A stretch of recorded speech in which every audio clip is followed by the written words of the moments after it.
Okay guys, good morning. আশা কৰোঁ সকলো ভালে আছে আৰু আজি পুনৰবাৰ নতুন এটা ভিডিঅ'লৈ সকলোকে স্বাগতম জনাইছোঁ।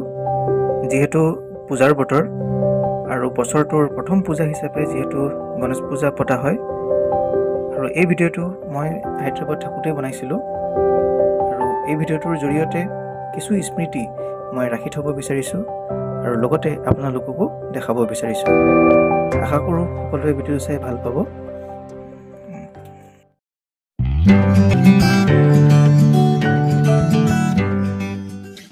অ'কে গাইজ, কি খবৰ আপোনালোকৰ? আশা কৰোঁ সকলো ভালে আছে। পুনৰ নতুন এটা ভিডিঅ'লৈ সকলোকে স্বাগতম জনাইছোঁ। যিহেতু গণেশ পূজা চলি আছে, আজি ভিডিঅ'টো চবতকৈ স্পেচিয়েল হ'বলৈ গৈ আছে। বহুত মজা এটা ভাল ভিডিঅ' হ'বলৈ গৈ আছে, কাৰণ আজি চবতকৈ ডাঙৰ গণেশ বাবা মূৰ্তি আপোনালোকে দেখাম এই ভিডিঅ'টোৰ জৰিয়তে। ইয়াত প্ৰায় 9 দিনমান থাকে, গতিকে প্ৰতিটো মুহূৰ্তে দেখাবলৈ গৈ আছোঁ। আৰু এই গণেশ বাবা মূৰ্তি চাবৰ কাৰণে আপোনালোকে যাব লাগিব হায়দৰাবাদৰ খাইৰাতাবাদ। গতিকে তালৈ যাম। যিহেতু বৰ্তমান সময় হৈছে পূজাৰ বতৰ, গতিকে প্ৰথম পূজা হিচাপে গণেশ পূজা পতা হয়। সেয়ে ভাৰতবৰ্ষৰ প্ৰত্যেক ঠাইতে এই পূজা ভালধৰণে পালন কৰা দেখা যায়। এই গণেশ পূজা বিশেষকৈ ছাউথ ইণ্ডিয়াৰ ফালে যদি আমি ক'বলৈ যাওঁ, মুম্বাই, মহাৰাষ্ট্ৰ, হায়দৰাবাদকে ধৰি বিভিন্ন ঠাইত ইয়াত বহুত ধুনীয়াকৈ গাইজ পালন কৰে। গতিকে গাইজ, আজি আপোনালোকক দেখাম হায়দৰাবাদত পালন কৰা ভাৰতবৰ্ষৰ চবতকৈ ডাঙৰ গণেশ বাবা মূৰ্তি, যাৰ উচ্চতা হৈছে 50 ফিট। গতিকে এইটো এটা বহুত ভাল অপৰচুনিটি পাইছোঁ আপোনালোকক দেখাবৰ কাৰণে। আশা কৰোঁ ভিডিঅ'টো চাই সকলোৱে ভাল পাব।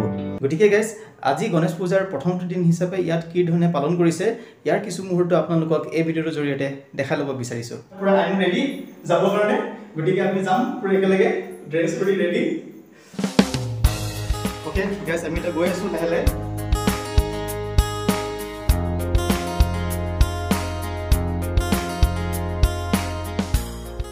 এটা মন্দিৰ আছে, সেই মন্দিৰটোলৈ আহিছোঁ। ইয়াতে প্ৰথম আজি ষ্টাৰ্টিং গণেশ পূজা। এতিয়া আপোনালোকক গাইজ আৰম্ভণিৰ পৰা এই ভিডিঅ'টো দেখাব বিচাৰিছোঁ। যিহেতু আগষ্ট মাহৰ 31 তাৰিখে সন্ধিয়া 8 বজাৰ পৰা আৰম্ভ হৈছে। এই ফেষ্টিভেল যিহেতু প্ৰত্যেক বছৰে আগষ্ট আৰু ছেপ্টেম্বৰ মাহৰ ভিতৰত পালন কৰা হয়। আৰু গণেশ চতুৰ্থীৰ ইণ্ডিয়াৰ চবতকৈ মষ্ট পপুলাৰ ফেষ্টিভেল হয় যিহেতু। আৰু এই ফেষ্টিভেলক বিনায়ক চতুৰ্থী হিচাপেও জনা যায়।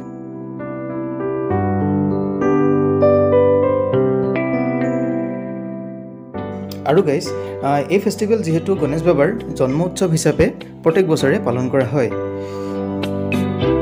গতিকে বহুত এটা ভাল লগা পৰিৱেশ। বছৰটোৰ প্ৰথম পূজা হিচাপে এই গণেশ পূজা পতা হয়। যিহেতু গণেশ বাবাৰ দৰ্শন কৰিলোঁ, পূজা কৰিলোঁ, ভাল লাগিলে। আজি প্ৰথমটো দিন। এই গণেশ চতুৰ্থীৰ দিনা হিন্দু ধৰ্মৰ প্ৰত্যেক মানুহেই নিজৰ ঘৰতে হওক বা মন্দিৰতে হওক গণেশ বাবাৰ মূৰ্তি আনি স্থাপন কৰে, অৰ্থাৎ ধুনীয়াকৈ ডেক'ৰেশ্যন কৰে আৰু গণেশ বাবাৰ আৰতি কৰা দেখা পোৱা যায়। আমি এতিয়া বৰ্তমান প্ৰসাদ খাই আছোঁ, আৰু গণেশ পূজাৰ মেইন প্ৰসাদ আছে লাডু। এই গণেশ ফেষ্টিভেল যিহেতু ভাৰতবৰ্ষৰ প্ৰতিখন ঠাইতে সকলোৱে মিলি বহুত সুন্দৰভাৱে পূজা মণ্ডপসমূহ সজায়, অৰ্থাৎ ডেক'ৰেশ্যন কৰে আৰু সুন্দৰভাৱে এই গণেশ ফেষ্টিভেল চেলিব্ৰেট কৰে।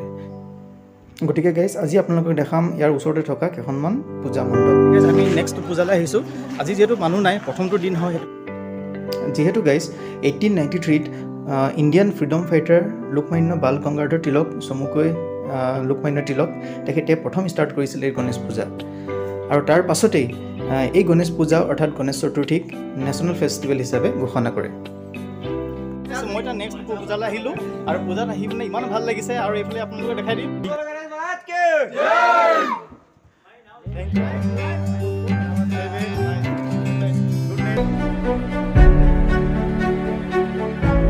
অ'কে গাইজ, এতিয়া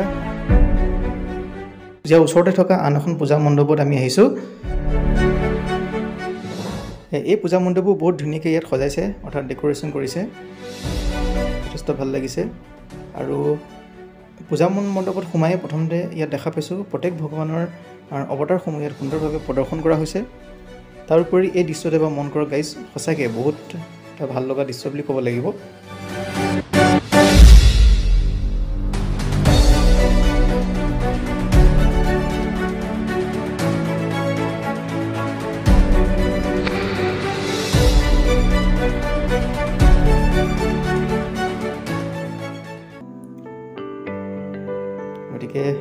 বৰ্তমানটো দিন হিচাপে এইদৰে সকলোৱে পালন কৰিছে।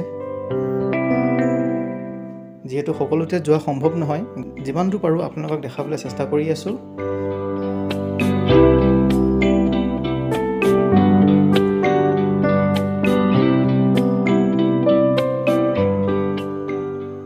অ'কে গাইজ, এতিয়া আমি বৰ্তমান পালোহি নিংগমপল্লী, আৰু নিংগমপল্লীৰ পৰা আমি যাব লাগিব মিয়াপুৰ মেট্ৰ' ষ্টেচন। অ'কে গাইজ, আমি ফাইনেলি পাই গ'লোঁ মিয়াপুৰ আৰু এইফালে মেট্ৰ' ষ্টেচন।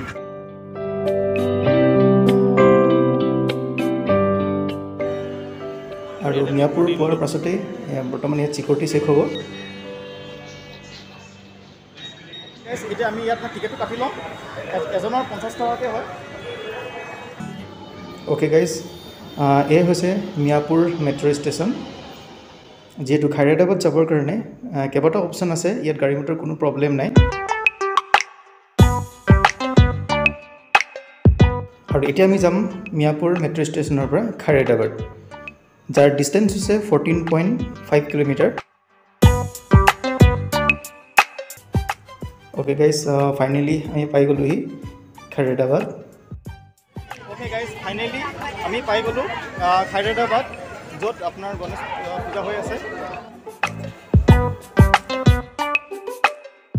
আৰু গাইজ, ইয়াত মানে আপোনাৰ সেই লাইনটোৰ পৰা এনেকৈ আকৌ ঘূৰিব লাগিব, ঘূৰি তাত যাব লাগিব। আৰু ইয়াতো গাইজ পুনৰ চিকিউৰিটি চেক হ'ব। চিকিউৰিটি চেক হোৱাৰ পাছত আমি আগবাঢ়ি যাম। মানুহ চাওক গাইজ, বহুত মানুহ আছে, যথেষ্ট মানুহ আছে।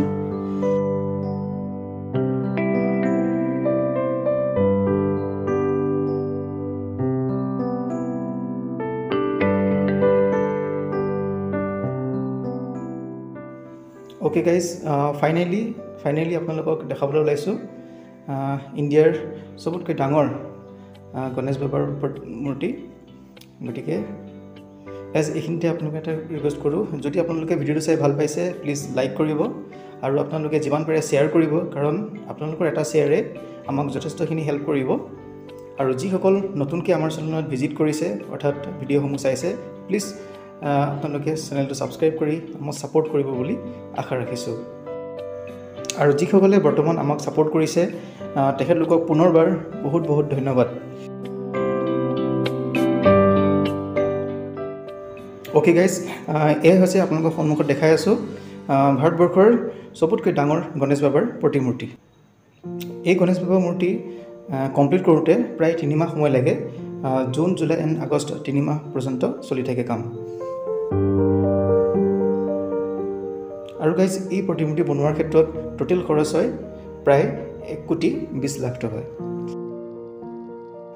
2022 চনত ইয়াৰ টোটেল হাইট হৈছে 50 ফিট, আৰু জানিব পৰা মতে প্ৰত্যেক বছৰে ইয়াৰ হাইটটো বঢ়াই গৈ থাকে। অ'কে গাইজ, আমি সকলোৱে জানো লাডু হৈছে গণেশ বাবাৰ অতি প্ৰিয়, আৰু ইয়াত গাইজ যি লাডু গণেশ বাবাক প্ৰসাদ হিচাপে অৰ্পণ কৰিছে, সেই লাডুৰ ওজন হৈছে 900 kg। অ'কে, যি নেকি গাইজ লাইফত প্ৰথমবাৰ দেখা পাইছোঁ, আৰু আপোনালোককো এই ভিডিঅ'টোৰ জৰিয়তে দেখাই আছোঁ। আৰু ইয়াতে গাইজ এখন বিৰাট ডাঙৰ এখন মেলাও বহিছে। আৰু তাৰ পাছতেই আমি বাহাৰ নামৰ এখন ৰেষ্টুৰেণ্টত আহিছোঁ, যিখন ৰেষ্টুৰেণ্টৰ আপোনালোকৰ ফটো মই কিছুমান স্ক্ৰীনশ্বট দিছোঁ। আপুনি দেখিলেই গম পাব, যথেষ্ট পুৰণা হয় আৰু ইণ্ডিয়াৰ চবতকৈ ফেমাছ হয়। আৰু এতিয়া বৰ্তমান টাইম হৈছে 1:45। ইয়াত যথেষ্ট বহুত মানুহ ভিৰ হয়, আৰু ইয়াত খাবৰ কাৰণে যিহেতু বহুত ৱেইট কৰিব লগা হয়। আৰু ইয়াতে তেওঁলোকৰ যি ছাৰ্ভিচ অৰ্থাৎ ৰেছপন্স সঁচাকৈ বহুত ভাল লাগিল। এইদৰে গাইজ আপোনালোকক এই ভিডিঅ'টোৰ জৰিয়তে গণেশ পূজাৰ কিছু মুহূৰ্ত আপোনালোক দেখাবলৈ চেষ্টা কৰিলোঁ। বিশেষকৈ ভাৰতবৰ্ষৰ চবতকৈ ডাঙৰ গণেশ বাবাৰ প্ৰতিমূৰ্তি দেখাবলৈ পাই যথেষ্ট ভাল লাগিল। যদি গাইজ ভিডিঅ'টো চাই ভাল পালে লাইক কৰিব, আৰু যিমান পাৰে শ্বেয়াৰ কৰিব, কাৰণ আপোনালোকৰ এটা শ্বেয়াৰে যথেষ্ট আমাক বহুতখিনি হেল্প কৰিব। আৰু যিসকল নতুন হয় তেওঁলোকে চেনেলটো ছাবস্ক্ৰাইব কৰিব, আৰু যিসকলে ছাপোৰ্ট কৰিছে তেওঁলোকক পুনৰবাৰ বহুত বহুত ধন্যবাদ। গতিকে পুনৰ নতুন এটা ভিডিঅ'ৰ সৈতে পুনৰ লগ পাম। আজিলৈ আহিছোঁ। জয় হিন্দ, জয় ভাৰত, জয় অসম।